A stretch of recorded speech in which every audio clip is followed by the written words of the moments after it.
If you were watching a few months ago, you will know how scared Holly is of ghosts.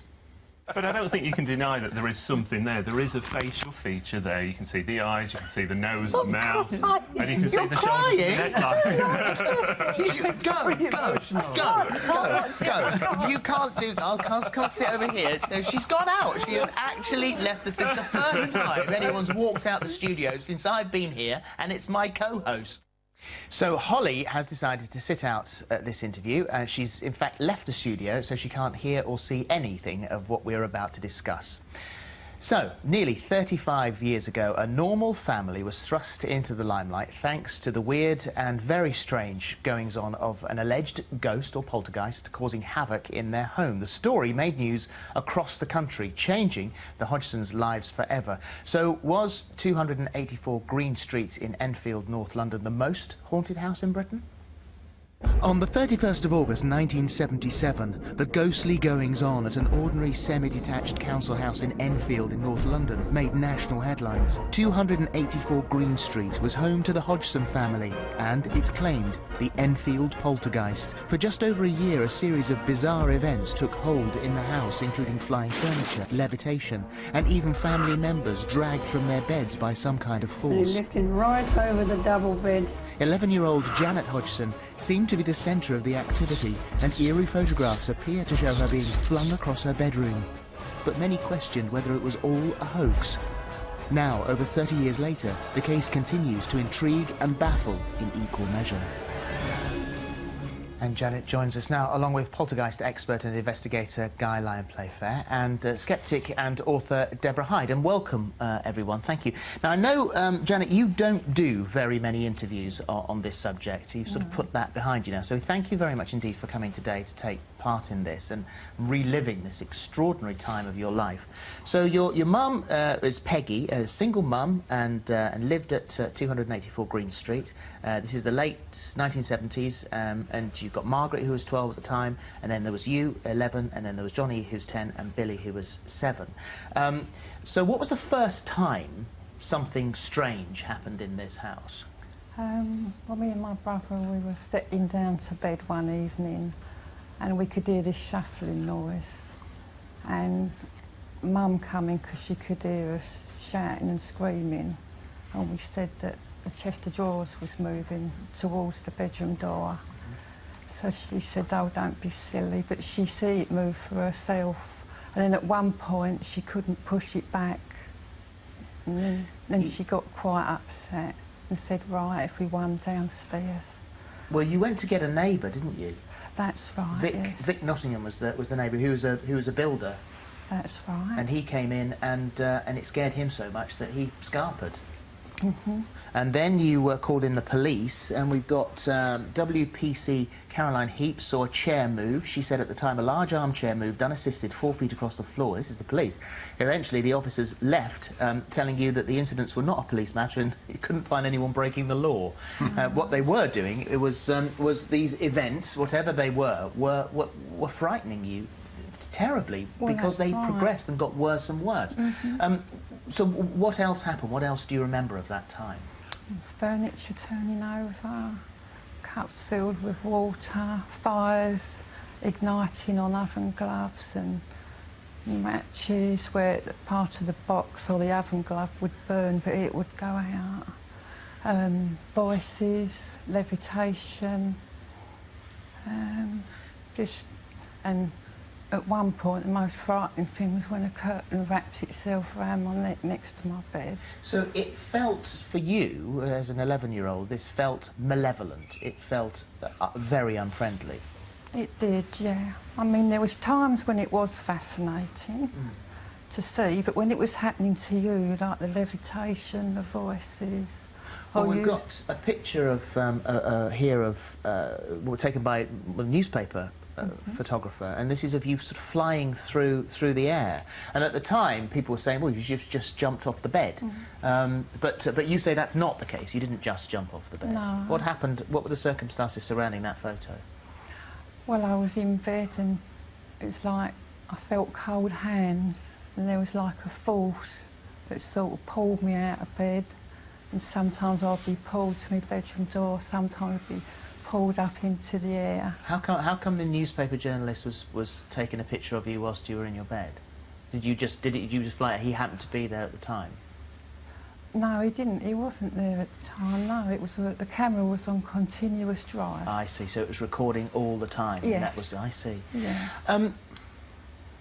Guy, you were brought in. You were an investigator and a writer, and initially you didn't really want to get involved with this. No, I didn't at all. What made you get involved? Well, hearing Maurice Gross on the lunchtime news on Sunday, he'd just been spending the night there with a BBC reporter, and I realised that it was a big story and it wouldn't hang around and wait for me, so I just went straight off. Now, are you the sort of person who believes in the supernatural and poltergeists? Well, hang on, I mean, it's not supernatural. If it takes place in nature, it's natural. Yeah. It's just not understood. It's what some people call paranormal, which I try to avoid. But, yes, I was a member of the Society for Psychical Research. This is what we do. And nobody else is prepared to do it. I mean, that's why after Janet's family had called everybody else, police and the local priest and so on, they ended up calling the SPR, and we were the only people who would be able to do anything useful for them. What did you witness? Oh dear, do I have all day? Well, I think the most clearest memory I have is exactly what you just described. The woman police constable saw this heavy chair sliding along the floor and then flipping over backwards just after Janice had got out of it. And that was right in front of my nose in a brightly daylight. And then she goes into the kitchen, and she goes through the door. There's a tremendous crash as the table goes over when she was nowhere near it. So that was two things at once, out of about 1,000, I should think, altogether. It gives you some idea of what life was like. Well, let's talk about Bill Wilkins, the voice of Bill Wilkins. And this is, you say, this is a voice that came out of your mouth. It felt like it was coming from behind you. Yeah. A very gruff voice, and which you found out that it actually there was someone here. At one point, the voice said, "Just before I died, I went blind and then had a hemorrhage and fell asleep and died in the chair in the corner downstairs." And Bill Wilkins' son, Terry, confirmed that this is in fact how his father had died. Yes. Many people said, you know, that they couldn't understand how you could sustain this voice, which was very raspy, without it actually hurting your throat. Were you aware that when it happened, that these words were coming out of your mouth uncontrolled or controlled by you? Uncontrolled. It wasn't controlled by me, I wouldn't say so. Could you hear them at the time, or were you I could hear knew them, it was happening? yes. I could hear them, but it just didn't feel like it. It felt like it was behind me, not within me. And at one point, Maurice Gross take my mouth up, and he filled my mouth with water, and it still spoke. So it came out even though you've got a mouthful of water. Yes. You heard these voices. Yes, indeed. Which sound terrifying. Well, they terrified the speech therapist we brought in. She was totally freaked out and refused to be interviewed. She just ran out of the room. So, I mean, there's a professional opinion for you. And if she couldn't take it, then we did establish that it was produced by the false vocal folds, which you use for these sort of growly commercials. You can't keep that up for very long without getting a severely sore throat. And Janet could go on for hours and not get a sore throat, so how do you account for that? So, Deborah, for reasons of balance, obviously you are a sceptic, and you don't believe any of this.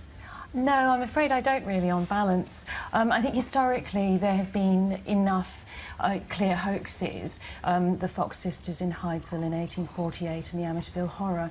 But even where you're not taking into account hoaxes, human beings are remarkably bad at remembering things accurately and seeing things accurately.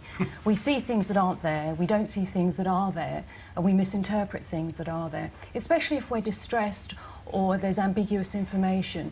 It's very easy to impose what's called top-down processing. That's the image, the ideas you already have about the world get imposed onto the world and the things that you're seeing. It's quite compelling, though, isn't it? If you've got police officers or speech therapists, all professional people who seem to have been deeply involved. It is, affected. and it's a fascinating story, and that's why people remember this side of it rather than all the people at the time who disagreed.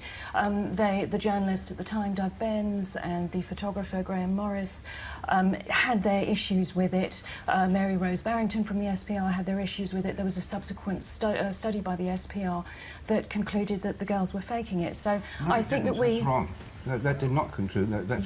They saw the girls bending spoons and they thought that some of the girls... misinterpretation. Mary Rose Barrington did a very thorough and fair investigation. She concluded at the end that a great deal of the case was absolutely genuine. I'm sure it's very difficult to tell from this. It's very difficult to get anything under controlled conditions. As soon as you do, it all disappears. That definitely happens.